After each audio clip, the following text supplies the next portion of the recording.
To creators of life, their mind is their weapon, and they all have a story to tell.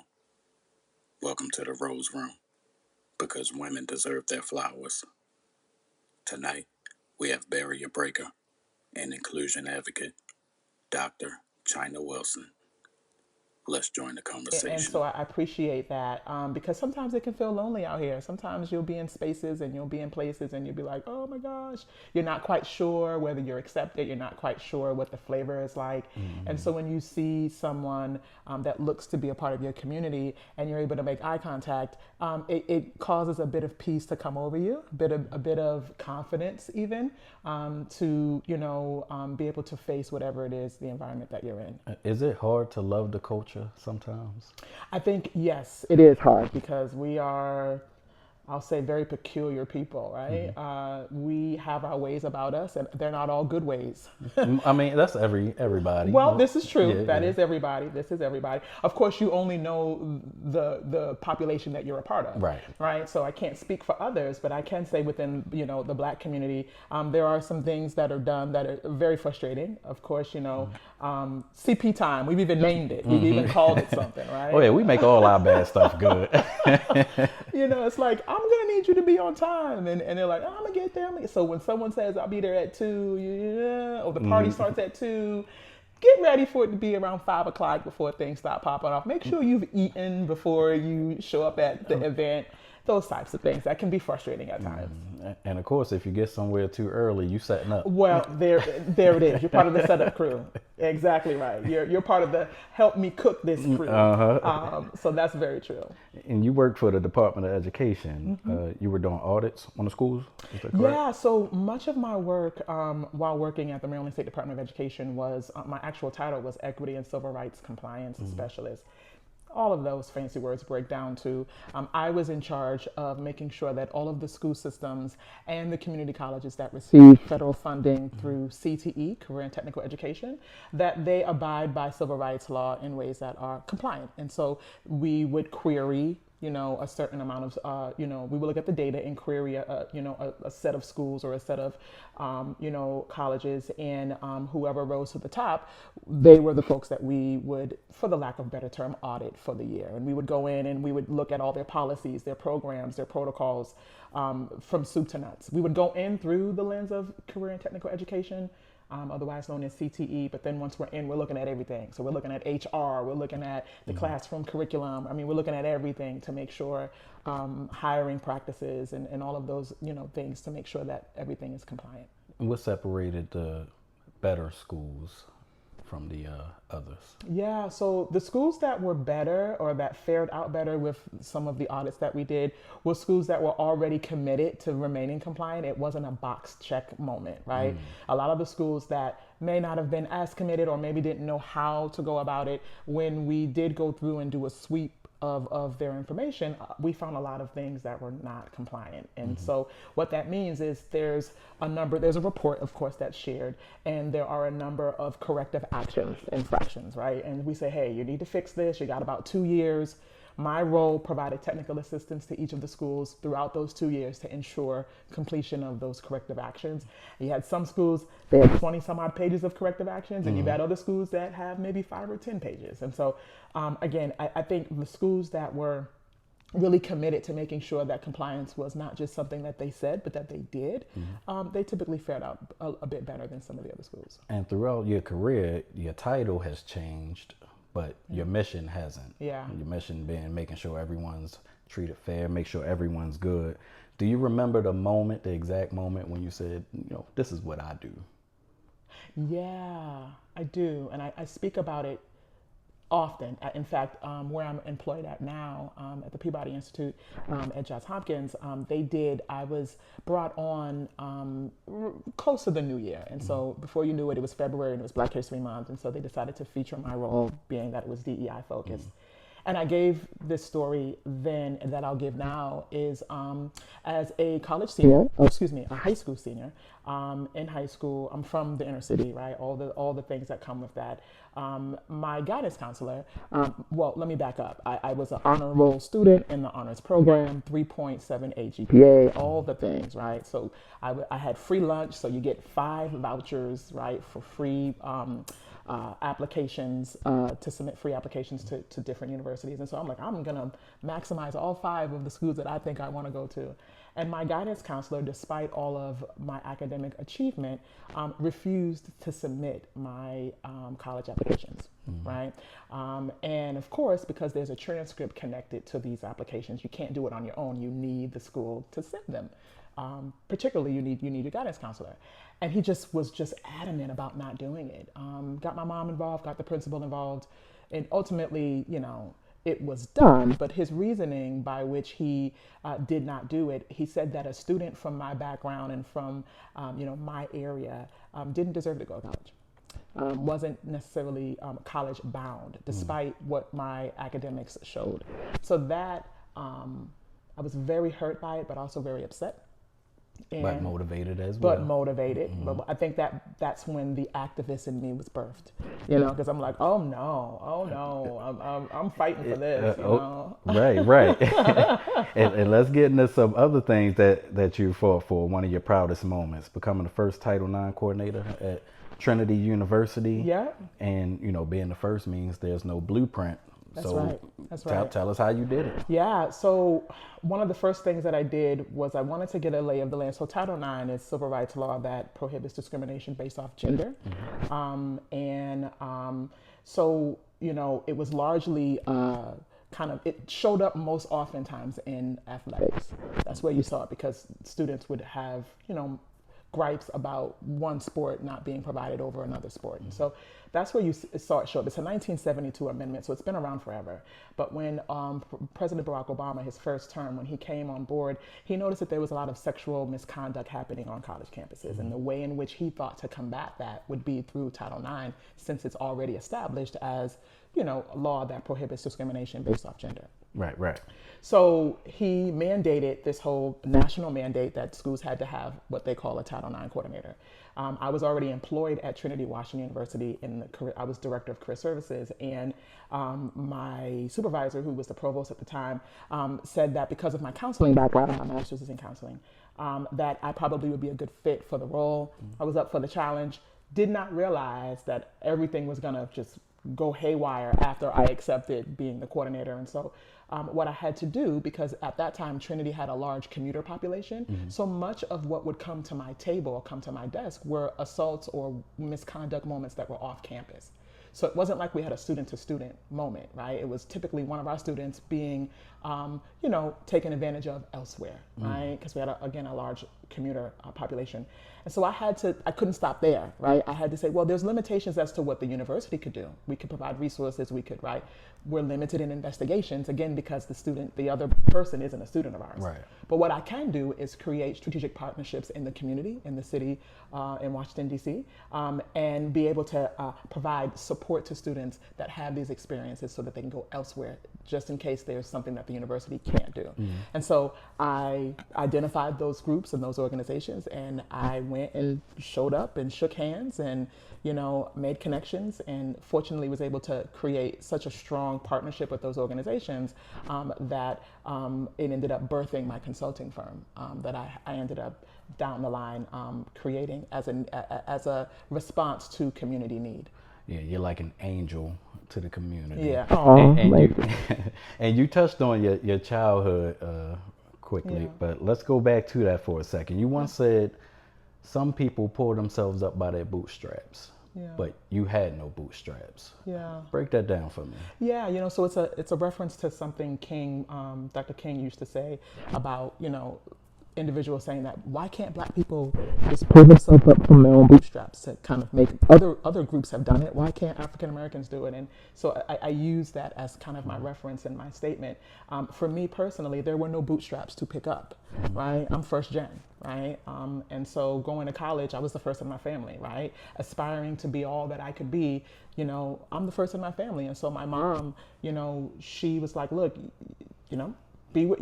go to college if you want to go to college. There wasn't a push to go to college. Her goal for me was just learn how to type. She bought me a typewriter when I was 13 years old. And so she was like, if you learn how to type, you can be someone's secretary.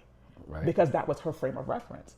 And I'm like, yeah, I hear you, Mom, but I got to be more than somebody's secretary. I got some aspirations here. And so I had to pick myself up from bootstraps of others. So I had to look, explore, see what else is out there, whether the person looked like me or not. I just wanted to see that it was possible. I just wanted to explore, what was possible. And I said, hey, if I fall on my face, hey, at least I tried.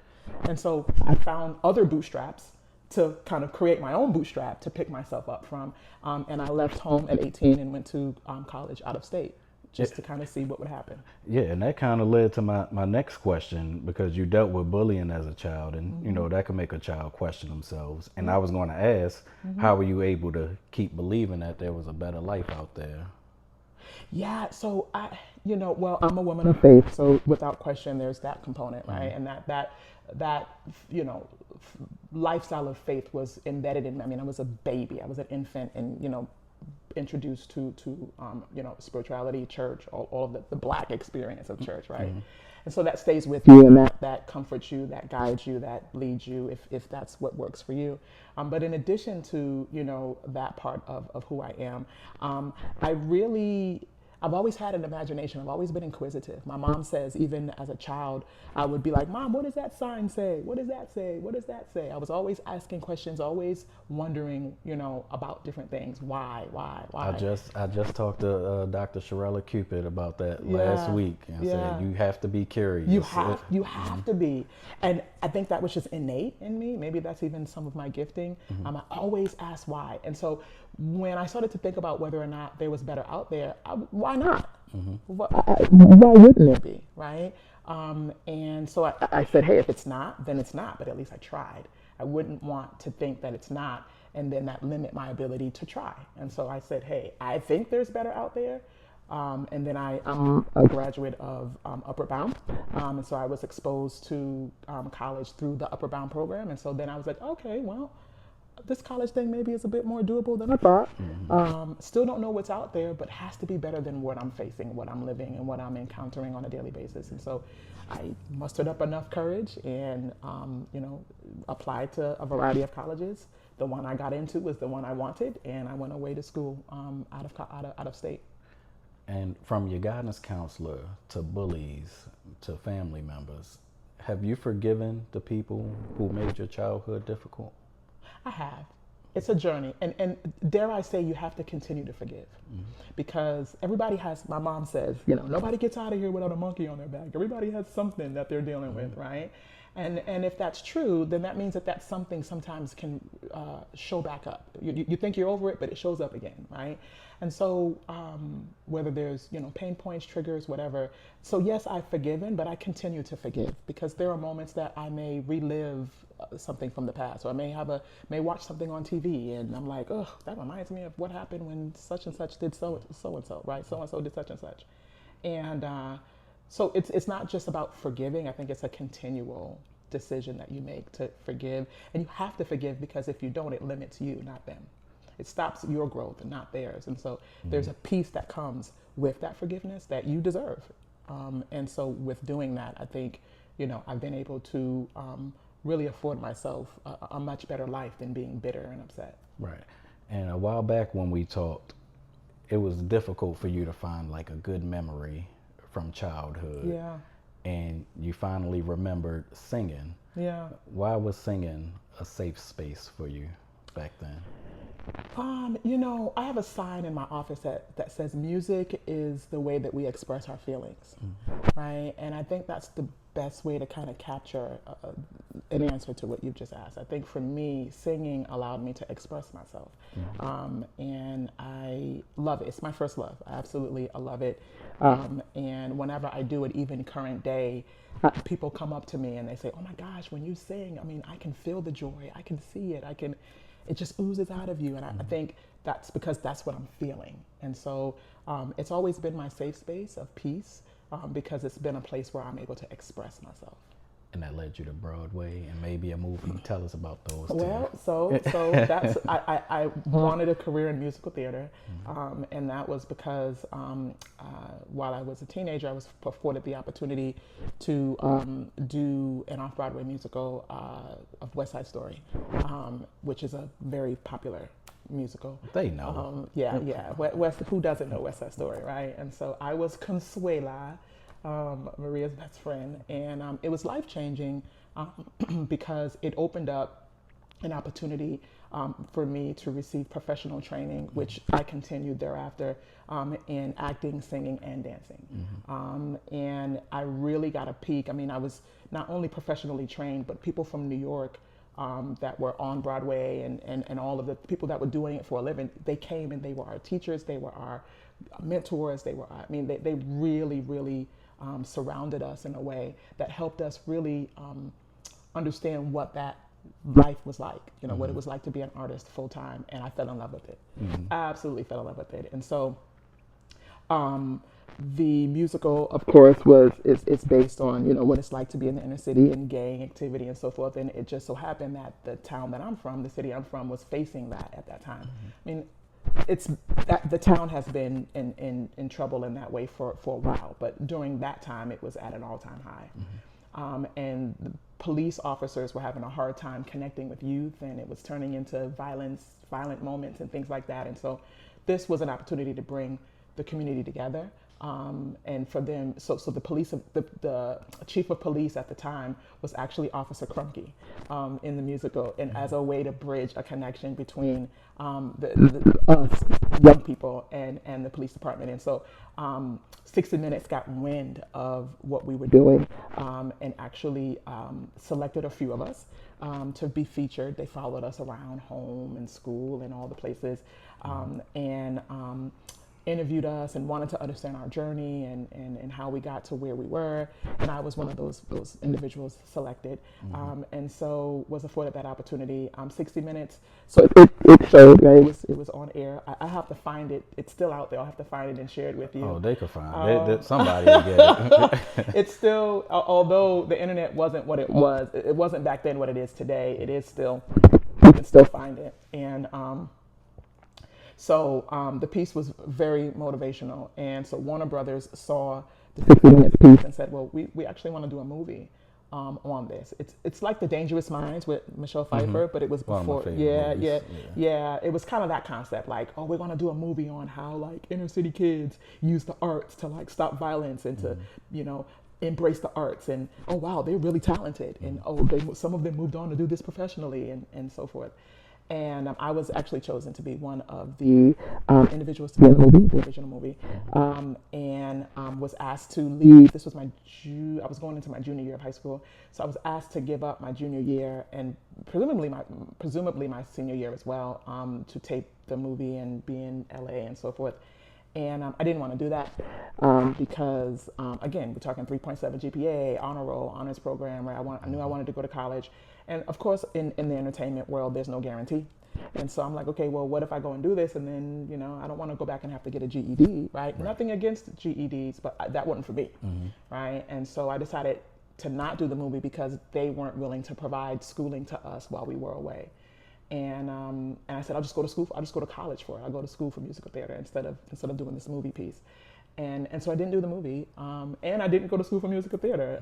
And so it's interesting in how life kind of pivots and turns. And I'll take nothing from my journey. I'm glad that I went the route that I went, and now I'm full circle. Now being at Peabody with my experiences, but. Let me get there. I got this.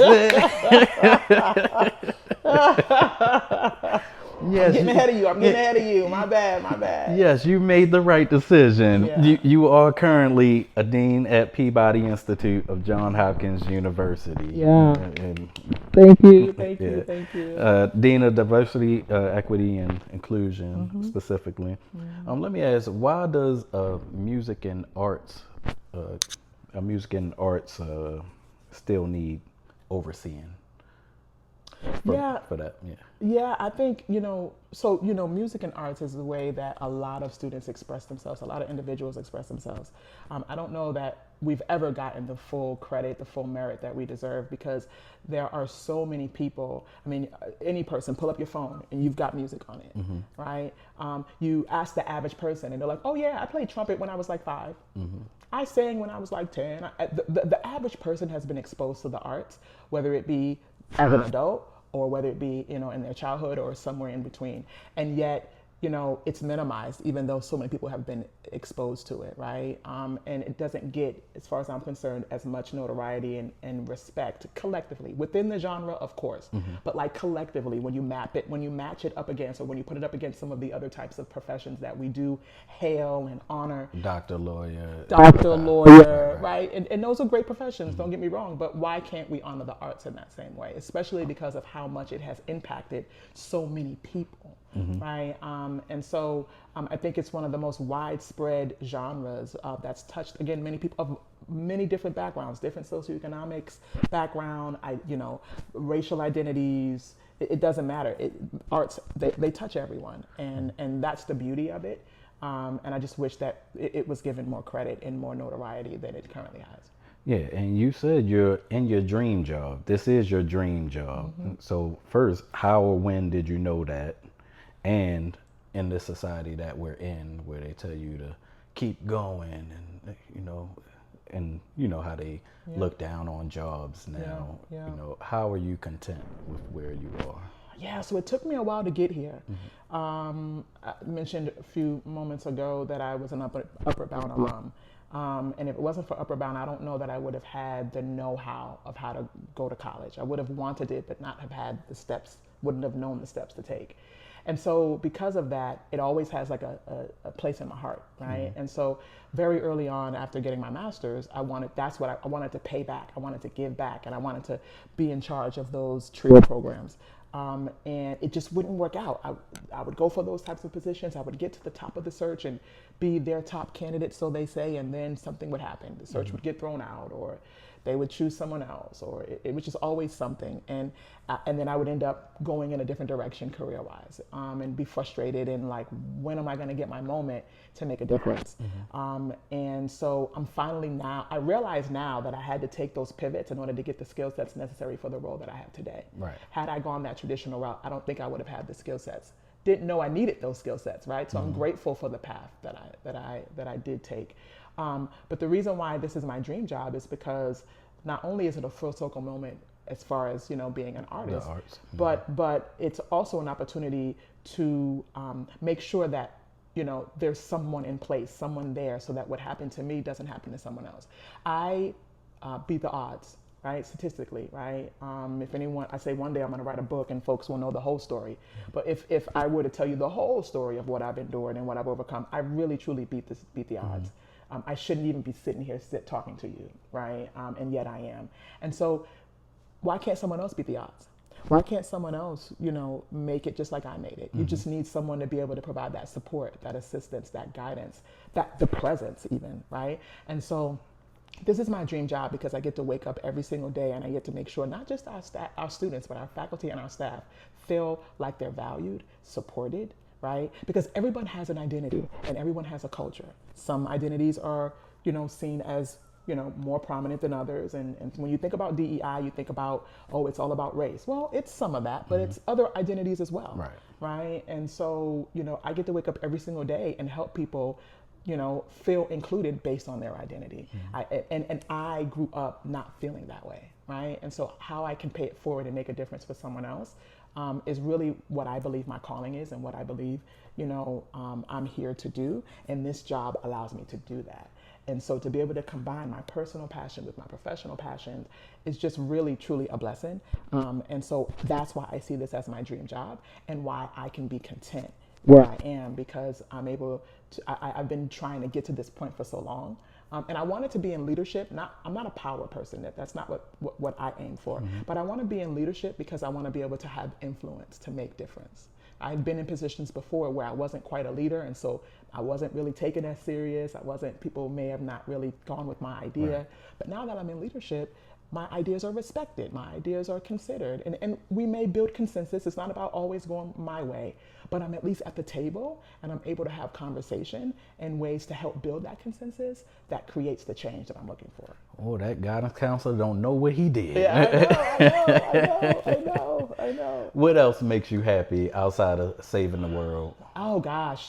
So traveling, absolutely love traveling. I just got back from Greece a few days ago. And I just absolutely love seeing different parts of the world. There was a season where I would go to all the different islands, and there's some I've not been to and hope to get to. But as of lately, I've been trying to get to just different countries that are a little bit different than the islands, right? And so I've been to Bali, I've been to Italy, I've been to Paris, I've been to London, of course, just got back from Greece. I have a long list of other places I want to, None of those are party places. No, They're like the peaceful places. they are. I don't know how my party days might be over. I don't turn up. I don't turn up quite like I used to. It's okay. I don't turn up quite like peace and tranquility seem to be best friends of mine lately. So I'm not against a good time, not against a party, but I got like 3 ratchet nights in me a year. Like 3 a year. yes. I'm telling you, it's just nothing against it. It's always fun to have a good time, but my default is to be in a place of where I can get peace and recharge and rejuvenate, especially given the work that I do. Being able to recharge, rejuvenate, and just kind of hit that restart button. And I love water. I love, being around places that are peaceful. And so being able to go to places and just veg out and have a good time, eat good food. I love to eat my way through different places because I like to try different types of food. And so when I can, that's where I spend, most of my time. Even if I can't travel out of the country, where can I go here in the U.S. to explore? Sometimes I like to just go try a new restaurant just because, I follow all these different types of restaurants on Instagram, and I'm like, okay, I'm going to go there, I'm going to go there, I'm going to go there. And I'll just pop up and get a meal and eat and enjoy, just eating really good food. Well, hopefully people could get a peek into your life, if as much as you allow them to see. Yeah. Let us know where they can follow you or support you in everything that you're doing. So the best way, I guess, to connect with me is probably through Instagram. Of course, I'm on Facebook. You can search by my name, first name China, like the country, last name Wilson. And my picture will, of course, show up. So I should look somewhat familiar. When you see my face here, it should look similar to the face you see on Facebook, and you can friend me there. But outside of that, you can also connect with me on Instagram. And my handle is hey_Dr. Wilson. And so I invite folks to check me out. I don't post as much in all transparency. I am so busy, right? And so I may not post as much, but when I do post, it's meaningful. And of course, I've got my previous posts that are available for folks if they want to take a look at kind of who I am and get a flavor for kind of what I do. And one day you won't be here, but there'll be a big picture of you, probably at Johns Hopkins or something. Wouldn't that be nice? And under it, it's going to say something. Look in the camera and tell the people what that thing's going to say. China Wilson. Yeah. So I guess, again, just thinking about another quote, another thing that I typically say, talked about beating the odds, talked about really making a difference in the community, and didn't talk about, but it exists, is what comes with that. What do you have to live with because of the difference that you're making? You think about Dr. King, you think about Malcolm X, you think about Medgar Evers, you think about Ralph Abernathy, all these civil rights icons, and we know about all the great things that they do, but I imagine that there was some difficult moments and some challenges and some things that they had to really endure, and the communities around them had to kind of help pour back into them so that they could continue the work that they do. labeled, misjudged, mislabeled. There are a lot of things that potentially happen to them that happen to us and that happen to me. And so, one of the quotes that I heard that I typically repeat from time to time to myself and to others is that you're not intimidating, they're intimidated, and there's a difference. So don't internalize, right? A lot of us, especially as African Americans, we have imposter syndrome because we wonder, should we be here? Do we deserve? Yes, you deserve. And I tell myself that, yes, you deserve. Yes, you belong. And when people try to limit or label you because of how you present, just remember that you're not intimidating, they're intimidated, and there's a difference. Meaning that's a them issue, not a you issue. And that's okay. Mic drop. You deserve your flowers. Thank you. You're welcome.